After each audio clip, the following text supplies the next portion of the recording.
दादांचं निधन ज्या दिवशी अपघाती निधन झालं त्या दिवशी संध्याकाळीच प्रतिक्रिया देताना याविषयी भाष्य केलेलं होतं की अलीकडच्या काळात बऱ्याच वेळेला दादा स्वतः माझ्या घरी आलेले होते.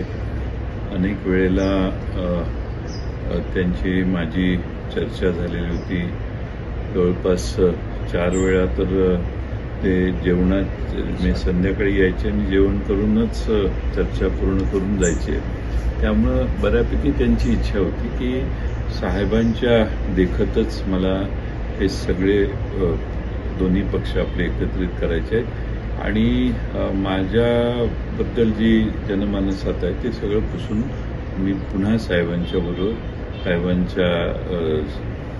पक्षाबरोबर एकत्रित यायला तयार आहे आणि त्यांचा आग्रह होता. त्यामुळं एकदा नाही जवळपास 8-10 वेळा माझ्याकडं त्यांच्या बैठका झाल्या आणि बैठकीचं ठिकाण माझं घरच होतं आणि माझ्याकडं येऊन बऱ्याच वेळेला पहिल्या 2-4 बैठका तर त्यांनी त्यांच्या भावना व्यक्त करण्यातच खर्च झाल्या आणि त्यांचा प्रचंड साहेबांच्याबद्दल आदर होता.